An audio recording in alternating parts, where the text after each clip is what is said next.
Welcome everyone to our monthly crime prevention meeting. We have changed the time a little bit to be able to accommodate a very special guest who is our Chief Bisa French, who is the leader and example of our police department. And we are so honored to be able to have her here. I've had the pleasure of being able to work with her for quite some time now, and I know she really deeply cares about the community, and she's from this community, and it means a lot to be able to have her here to answer your questions. This was actually the suggestion from you all as a group that you would like to have the chief come and talk to you a little bit about what's going on in our police department.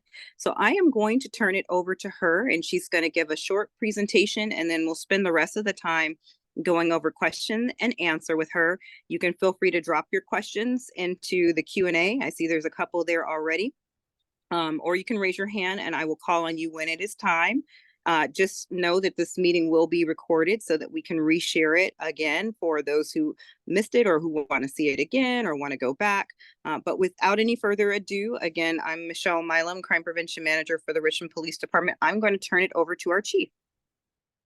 Good evening, everyone. Thank you for joining us tonight for our first chat with the chief of this year. So tonight I'm going to give you a brief overview of topics that are hot topic items, but more importantly, I want to give you all the opportunity to ask questions. So my presentation will be brief, and then we'll spend most of the time chatting and answering questions. So I'm going to get started by trying to share my screen, and bear with me. I'll let you know once I see it, Chief. Okay, one second. I'm trying to do with two screens right now, so okay, let me see. Are you able to see it? No, not yet. Let's see. Not yet.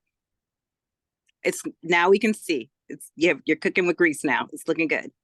Okay, is it showing my actual PowerPoint? Because I'm not seeing it. I'm seeing a Zoom screen. Yeah, it's showing your actual PowerPoint. Chat with the chief, April 2024. Then let me see if I can move it. Is it still showing my PowerPoint? Yeah, we can see your PowerPoint. Okay, great. All right, thank you, everyone. So to get started, I'm going to talk about the most the item that I'm asked about the most, and that's staffing at the police department. And to start with, as many of you know, the police department has been short-staffed for quite some time now. We continue to have a shortage of staff, including officers, with 25 current officer vacancies. We currently have 121 police officer positions that are filled and 25 that are unfilled. We also have a total of 10 professional staff vacancies that we are trying to fill. But the good news is, the good news is that last year, 2023, was the first year that we were actually able to hire more officers than we lost.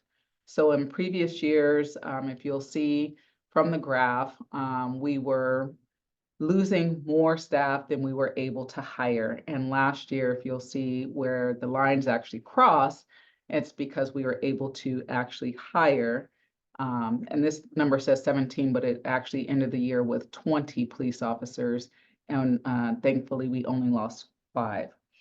So that's a good thing. We're on a trend that's for now going up. The challenge that we have is that through attrition, we continue to lose people. There are 18 people within our department that are eligible to retire this year. So that means we have to hire 18 plus people, although we don't think all 18 will leave. We think probably half of that. So our goal is to try to hire at least 25 police officers this year, get our vacancies filled. That probably won't fill all of the vacancies because, again, we will lose probably at least 9 through retirements. Also, we were able to hire a number of professional staff. So our dispatch and our communication center had been significantly understaffed for several years. It was mandatory overtime, just as there was for officers. But last year, we were able to make significant strides in hiring communications dispatchers, and we are down to just 2 vacancies in our communications center right now. The challenge still also is that a lot of them are still in training, so we still have a significant amount of overtime, but once everybody has completed training, we should be good in our communications center. So some of the things that have helped us to get upstaffed are, one, we've been focusing on a 30 by 30 campaign, which is a nationwide campaign to hire more women in law enforcement. And as a woman chief, I think it's important that we hire more women. Only 12% of police officers are women across the country, and less than that, 3% of us are female police chiefs. And so the 30 by 30 campaign is a campaign to not only just hire more female police officers, but to have those females in many different areas of our organization. So 30% of females in investigations, in our traffic unit, all the different units. The goal is to have all of the units represented by female officers. We also had a social media campaign. I'll move forward because I'm going to make a pitch for to fill our positions. But we had a social media campaign last year that really brought in a lot of people, and our personnel and recruiting department has done a great job with immediately contacting people that show interest in our department and reach out to them right away through phone calls, text messages, emails, and try to get them on board. So see what we can do to make sure they've taken the appropriate test, help them with the testing, and just walk them through the entire hiring process because it could be overwhelming. It's a long process, and so we want to make sure that people are successful. We were actually very successful in hiring a number of Richmond grown people. So Richmond residents that were born, raised here, or moved here at a very young age, still live here. We were very successful last year in bringing those people onto our department. We've also started recruiting at testing events. So like I said, to be hired as a police officer and a dispatcher, there's tests that you have to take. And a lot of what we found was a lot of people were hindered by where those tests were being provided. So for dispatch, they had to drive all the way to San Jose to take that test. Well, we started offering that test here, and that was helpful for us. And then also the test for police officers, we started offering here so that we can immediately start contacting those people taking the test because we know that they're interested in the field and recruit them to our department. There have been some laws that have changed that have also helped. So we have to go by police officer standard in training, which is the post that has certain standards that we have to follow in terms of hiring, and they reduce some of the standards in terms of drug use. And also a law went into effect last year where we can now hire undocumented residents. There's still some challenges with hiring undocumented residents for police officers because of carrying a gun, but we are trying to work through those challenges. Next slide. So in terms of crime, of course, you know, our staffing issues have been a challenge for us, but that does not negate the fact that we still have to address crime here in our community. And so last year, I'm happy to report that we had the lowest homicide numbers recorded. So lowest homicide numbers in over 50 years here in the city of Richmond. We had 8 homicides. In the city, and I still believe that 8 is too high, and we want to lower that number. However, crime was slightly up last year, about 3%. This year, we already have 3 homicides, but the good news is that we have suspects identified in all 3 of those homicides. We are struggling in the area of robberies and stolen vehicles. So for robberies, most specifically, we've been impacted with robberies from people leaving different banks.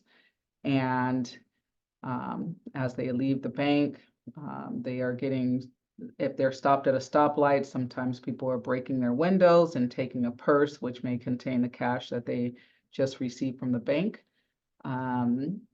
And people leaving the ATM getting robbed by suspects around there. So we've done some campaign. Michelle has done a great job of doing some crime prevention campaigns to help alert people to this trend and offer tips on how people can be safe in our community. And then the other crime issue, again, is stolen vehicles. Our stolen vehicle numbers are higher than they have been in the past, and we've actually been recovering a number of stolen vehicles through the use of flock, which I'll talk about in a minute. Overall, I know that we still are challenged with people's overall sense of safety in our community. And that's due to a lot of quality of life issues that we aren't able to really appropriately address due to our staffing levels, but we're doing the best that we can to address issues like drug houses and nuisance properties. An issue that came up last night in City Council, smoke shops. We used to regulate those through our regulatory unit.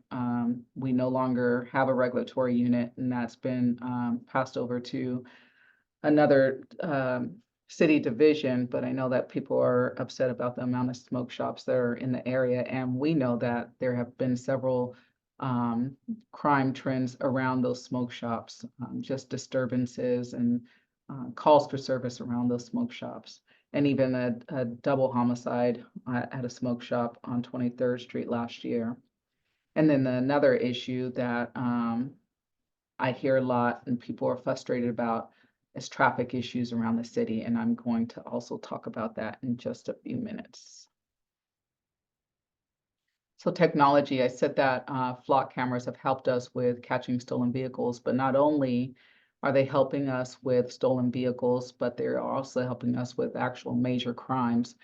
So for those that don't know, last year we contracted with Flock Safety, which is a company that has cameras. They have pan tilt zoom cameras, and they also have license plate reader cameras. They have some other things too, but we don't have those other things. So I'm going to focus on the LPRs, which are license plate readers, and pan tilt zoom. So last year we were able to get a contract to have 100 license plate reader cameras throughout the city. And so they are spread out pretty much throughout the city. And then they are in the process of putting up an additional 40 pan tilt zoom cameras. And the pan tilt zoom cameras are cameras that actually record, and we can actually zoom in and see different things. All of it in public places, of course. We don't zoom into people's houses or anything like that. But they've been instrumental in helping us solve different crimes. So the license plate reader cameras capture the license plates of a car, and you can see the make and model of the car, the color of the car. And so if there's what we call a hit, dispatch is able to direct the officer to the last hit that that car went through, last intersection or location that that vehicle went through, so that our officers can direct their attention to that area. So for example, if your car was stolen and it drives through an area that has a flock LPR camera, then that camera will capture the license plate and know it's stolen, and give an alert to our officers that that vehicle just passed through whatever intersection. We do not give the locations of the cameras because we don't want people, especially the criminals, to avoid the cameras because that's how we catch them. And so they, again, have been instrumental in helping us address crime in our areas. Most specifically, they've helped us with homicide cases. They help us with recovering stolen vehicles, and more recently, they've helped us locate a vehicle that was stolen with a child inside. And so we were able to quickly locate that vehicle with the child still inside.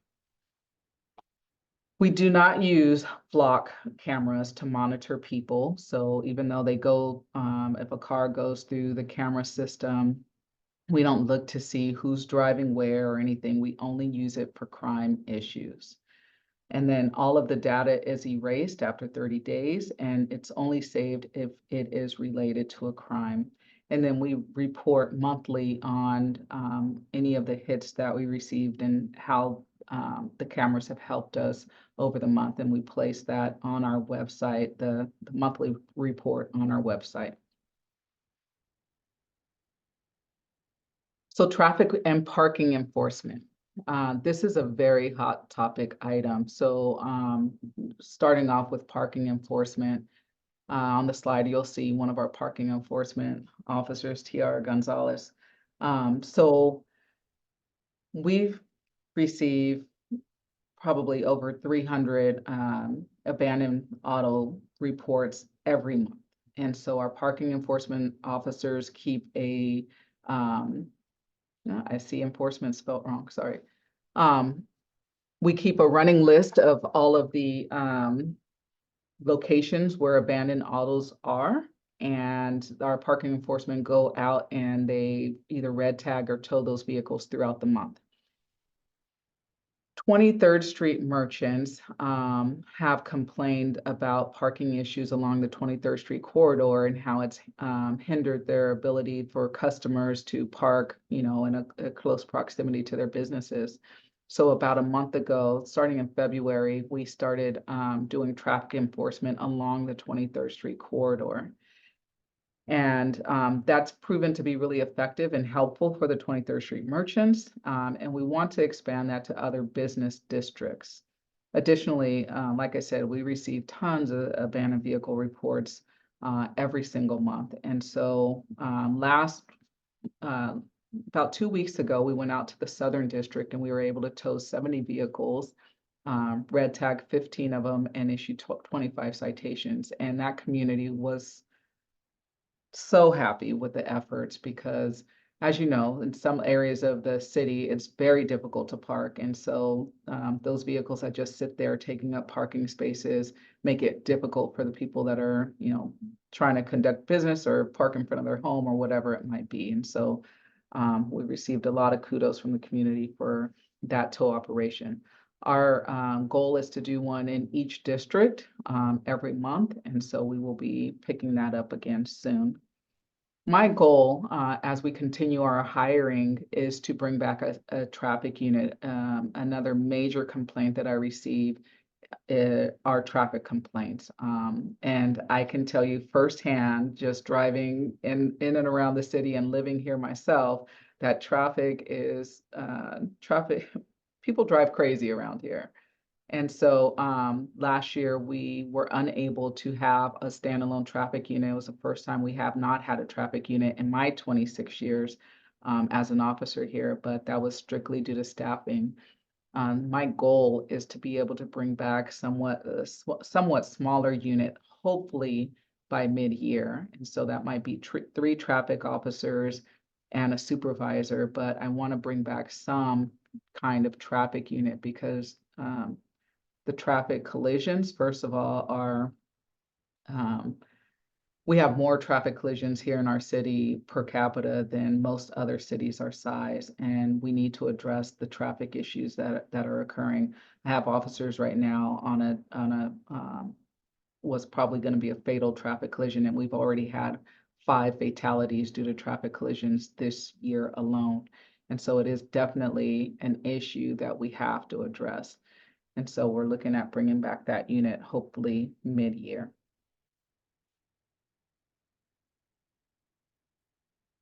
Moving forward, so Community Crisis Intervention Program. Last week, I was able to meet with Sam Vaughn, who runs the Office of Neighborhood Safety and is overall going to be running the Community Crisis Response Team. This says Intervention Program, but it's actually Community Crisis Response Program. And that is the program that was developed in 2021. It has not up and running yet, but the goal is for to hire a project manager within the next 2 months and to get a program up and running by August. So we were able to meet for the first time last week to talk about how that program may run and how we can work together to make sure that the program is successful.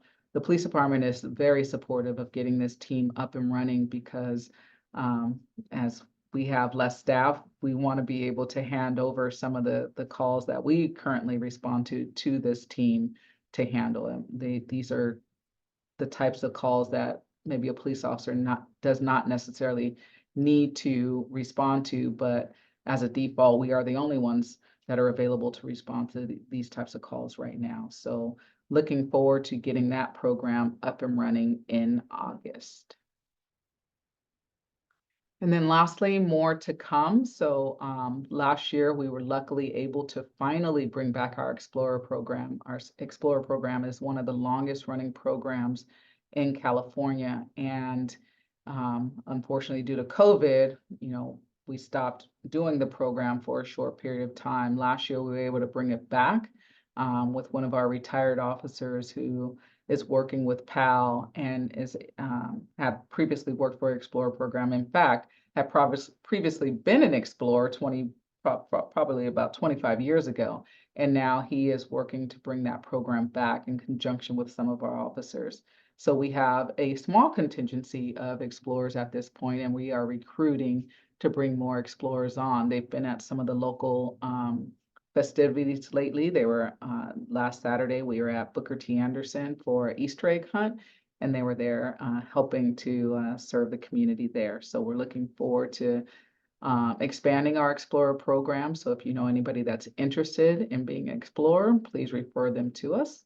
And then also we want to bring back our Community Safety Academy, where it's an 8-week academy of folks that are interested in the thing and how we work as a police department. We teach you every facet, everything that we do as a police officer. There are some hands-on activities that we do. There's ride-alongs and other things. And we tried to bring it back last fall, and we didn't get the interest that we needed. For it to be effective, we need to at least have about 12 to 15 people committed to it. But we are looking at ways that it might be a little bit less demanding in terms of maybe having some online courses. So look out for that. And if you have not been through our Community Safety Academy, then I encourage you to do so. You'll learn a lot about the police department. So with that, I will end it there. Thank you so much, Chief. We appreciate all that information and the presentation. And so now we will go into questions. Before we go into questions, if you've been through the Community Safety Academy, raise your hand. Let's see if we have any hands raised of any past participants. So I see 1, 2, 3, 4. We've got a lot more people on this call. So I would encourage everyone who might be interested, who didn't raise your hand, when the opportunity comes around, please consider joining and finding out more about the Community Safety Academy. It's kind of akin to CERT for the police department, and it really will help you in promoting neighborhood safety. So we appreciate that. And with that, I'm going to go to question and answer. I know we have a lot of questions and the chief has some limited time. So I'm going to try to answer some of the questions that, maybe weren't answered in another way. And then you can also raise your hand and I can take some of these questions live. So the first question, Chief, is do you have any suggestions on what the police department can do when it comes to bullying in schools? Sure, you definitely need to let the school know right away. There are resources at the school that can assist with bullying. We are no longer in the schools. We used to have a program where we were in the schools, but our officers are, try to regularly check in with the schools and address any issues. So my first suggestion would be to reach out to the school, talk to the principal, let them know what's going on so that they can have the opportunity to try to assist with that issue. That's great. And we can always do presentations if we're invited. So really good question. The next question is, how can we arrange for our beat cop or the chief of police to attend our neighborhood watch meeting? Yay. Thank you for being a neighborhood watch group. They have a date here. So is there a good way for them to contact you, Chief? Sure. So we try to attend all of the neighborhood council meetings and watch meetings if we can. And so just reach out. Michelle, you can reach out to Michelle because she has all the information and the contacts with all the officers, and we could get them on our calendar to attend. Sounds good. The next question is about ATM machines specifically. So do we have some information about which ones are targeted and what times of day? So a lot of them have been in the daytime hours. A couple of them been in the evening hours, but daytime hours, the banks around the 4500 block of McDonald have been a couple of the targets. So that's Mechanics Bank, Wells Fargo, even though Wells Fargo may have closed, but Bank of America, Wells Fargo, and then up in the Hilltop area, there have been a couple of banks up there that have also been targeted. Yes, and we have a lot of good tips. If you need some tips for your neighborhood group about staying safe, and just how to get in and out of your car and move quickly, because of the specific nature of those types of crimes. I see Lieutenant Bashan is also on the line, so we're happy to work with you around that.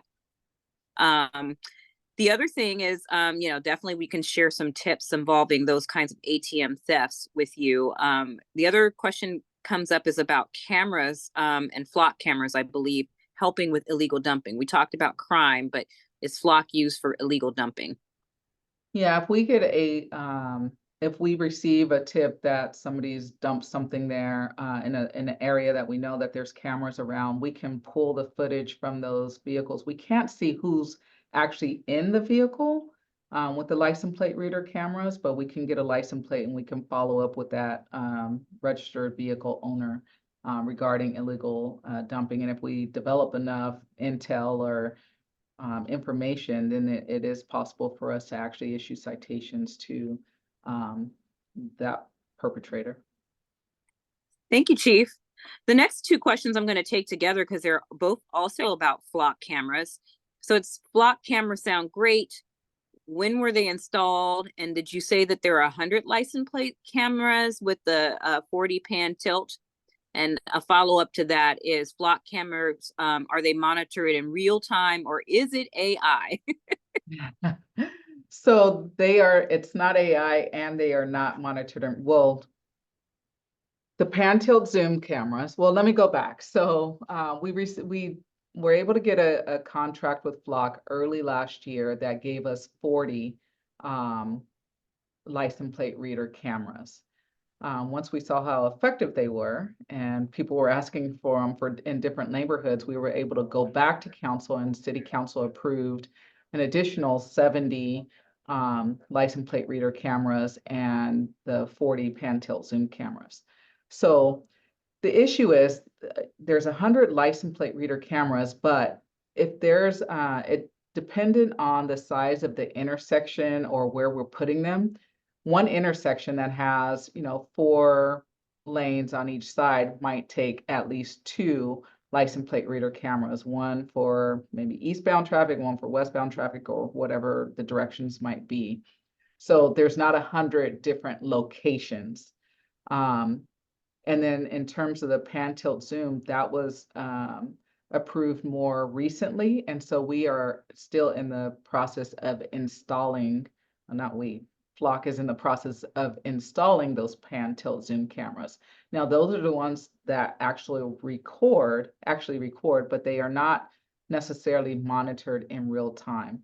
So we do have, when we have somebody that's like on light duty that can't go out and work in a police car, but they stay in the station and take reports, many of them do work out of our camera room, which they can pull up cameras. And we have an old camera system, so there are some more pan tilt zoom, but it's really old and antiquated and doesn't give us the best coverage. And that's why we went to these, the Flock pan tilt zooms. But for the meantime, we're able to pull up some of the old cameras and the new pan tilt zooms through Flock. And so again, they're not monitored always in real time, but we can go back and pull footage. Now the license plate reader cameras, those are always on. And so every vehicle that passes through an intersection that has the LPR cameras, those license plates are captured. And if there's a hit on the vehicle, meaning it's been used in a crime and a law enforcement agency put a hit, what we call a hit on the vehicle, then it'll give our officers an alert, our dispatchers an alert, so that we can look for that vehicle in our city. Does that answer Awesome. it? Was there another part to that? No, I think you covered it, Chief. I appreciate that. And, flock is something everybody's really interested in. So maybe we'll have a follow-up crime prevention meeting where we can do a demo because we do know that officers have it in their cars and on their MDCs, and it's very helpful. Yeah. Um, I'm going to go into a minute and answer some live questions, but I'm going to finish out a couple of more of the online questions. Just a statement, that there were over 485,000 calls for service since 2018, and even more than that because some of them don't have addresses for the data. And I think that questioner had an additional question about license plate readers at on and off ramps. Are there any plans for license plate readers at on and off ramps? So some of the locations, the way we identified the locations initially where we wanted to put the first 40 license plate reader cameras is we looked at our crime data to see where crimes were occurring and where, we would most likely have a vehicle associated with a crime go through those locations. And so that's how we selected the first ones. Now, we also know that there are other areas of our community that were like, we want some too, even though it might not be high levels of crime, like shootings or stuff, the crimes that we experience are just as important. And so we wanted to make sure that we had coverage throughout the city. And so that's the second phase in which the cameras are going up around the city, different locations. And some of those include areas of on-ramps and off-ramps. Again, we don't give the exact locations. Awesome. I'm going to take a live question from Sheila. So Sheila, you're on. You just have to unmute yourself. Hi, good evening, and thank you for being here. Um, I'm I live on 44th between Nevin and McDonald, and I'm concerned because there's an ongoing issue with cars coming down the street the wrong way towards McDonald and big trucks parked on the corner blocking. So what happens frequently is vehicles that are coming down 44th to McDonald on the one way incorrectly are sitting there, and there's a big truck from a car hauler parked on the left.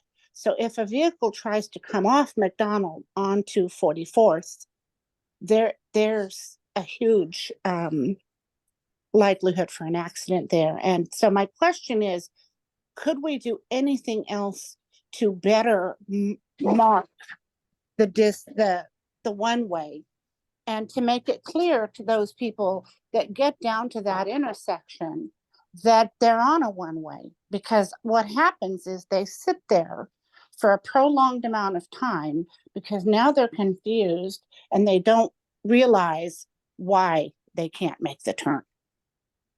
Thank you, Sheila. Sure. I remember receiving an email about this, and I know our officers went out and either cited or tried to talk to the owners of some large vehicles that were parked in that corner. However, we can take a look at it and see if there needs to be additional markings. We don't necessarily do that. We have to partner with Public Works to change configurations or do additional markings or anything like that. So I've taken a note and I will refer it to our, we do have a traffic sergeant. I know earlier I said we don't have a traffic unit, but this year I did have a traffic sergeant so that we can collect issues like this and try to push them to the appropriate people to get addressed. So I will refer this to the traffic sergeant to evaluate the area. Thank you.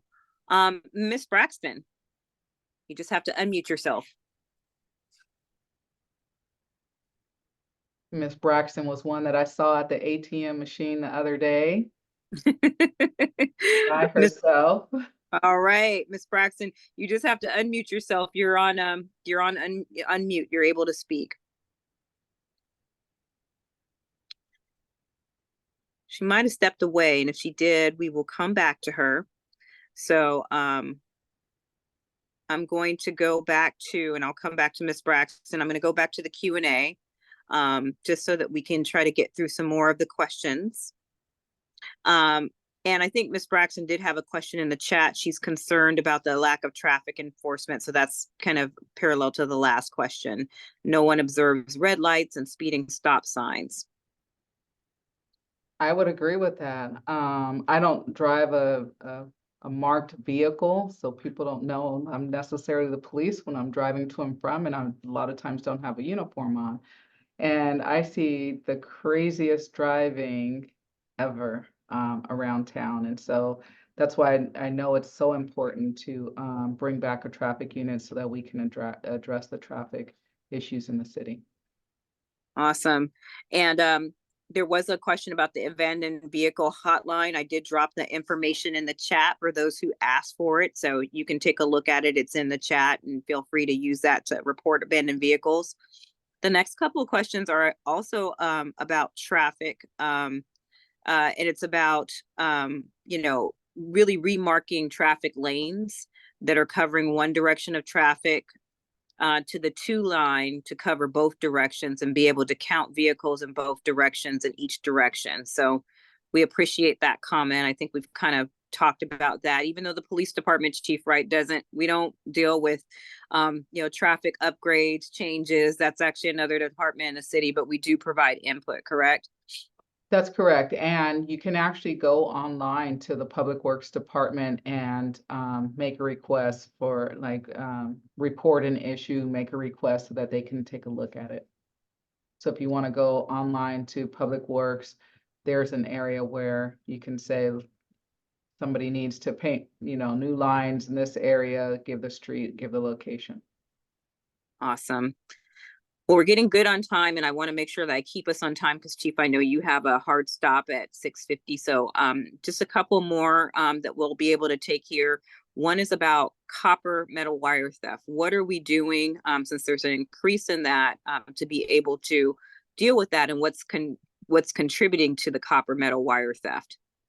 Sure, it's not just copper wire metal theft, it's actually AT&T wire theft, which has a huge impact on people's abilities to work from home, get internet, do the things that they need electronically at home. And this has been a huge issue, not only in our city, but across the nation. And I'm happy to report, we actually caught somebody about 2 weeks ago. We put it on our website, but we caught a person that was stealing AT&T wire on Castro Ranch Road and had $20,000 worth of wire in the trunk of his car. So he was arrested. But for every person we arrest, there's 100 more behind them because the stealing this wire is so lucrative. And so I'm hoping once we get more cameras up in certain areas, we can address this issue. There's another issue down off of Canal where it keeps the same area keeps getting hit. The issue is the challenge for us is that a lot of times some of these people are coming on bikes, believe it or not, so they're not utilizing a vehicle, and there's no set time of day that this is happening. It's happening daytime, it's happening in the middle of the night. And so we are encouraging the community to please call us if you see any suspicious activity, especially near wires, because we want to catch the people that are doing this, and we ultimately want to catch the people that they are selling this wire to. Because if we could impact that, then I think we can have an impact on the actual thefts. Thank you, Chief. There's another question, good question about checkpoints. I'm kind of new to the city, the question says, and I'm used to checkpoints. Are checkpoints done in Richmond? And then also there's a follow-up is like, are ride-alongs available for all ages? And I think we can answer that, yes. You don't have to have a specific age except for, obviously you can't be a minor, right, to do a ride-along, but maybe you can answer the question about checkpoints. Sure. So over the last few years, we've had traffic grants that have allowed us to do DUI checkpoints around the city. And we did that up until last year. And last year, our staffing just got depleted so much that it was just too difficult for us to do these DUI checkpoints because they're mainly done on overtime, and officers were having to work mandatory overtime so often just to cover the beats that, you know, everybody was burnt out and we just couldn't do the DUI checkpoints. So last year was the first year that we didn't have the traffic grants. Now, again, I'm hoping to bring back a somewhat smaller traffic team, hopefully mid-year, and we do hope we are planning to try to get some more of the traffic grants so that we can do some of the DUI checkpoints. Yeah, we just did a crime prevention survey of our neighborhood groups. The number one issue in that survey was traffic. So obviously that's the key word, traffic and parking. Yep. Last two questions or a couple questions. I'll kind of roll some of these and run because I think some of them are very similar. Is there a plan to bring back the webpage with the map where you could get the crime reports? We've talked a lot about this. I would love to bring that back. However, that that vendor crime, which was called Crime View, which you can all go online and pull out the information yourselves and didn't have to depend on us to get you the information. That vendor refused to sign our sanctuary city policy. So in order for us to contract with anyone here in the city of Richmond, in order for me to contract with a vendor, they have to sign a policy saying that they don't, you know, they don't work with ICE or, you know, Homeland Security, different, they don't work with Homeland Security or I'm sorry, ICE specifically. And that particular vendor does work with ICE, and so they refuse to sign that policy, and so I cannot use that vendor. And unfortunately, they're the only vendor that does that type of mapping. We just talked about this last week, Michelle. But, We right. did. Yeah, it was perfect timing. So yeah, I know that it was a very valuable tool, and hopefully we'll continue to look for more options and something else that could help because I know people like to be able to get their crime stats in their neighborhood. Last couple ones, I'm going to roll this into one. It was one about recalling a study session that went to City Council on policing enhancements and mentioned hiring non-sworn staff to follow up with residents and business owners on crime reports. Is that being considered? And then also just what are we doing to help deal with the donuts and the sideshows? Yeah, so the first question, I think maybe you might be referring to the CCRP, which are that the other group that's going to be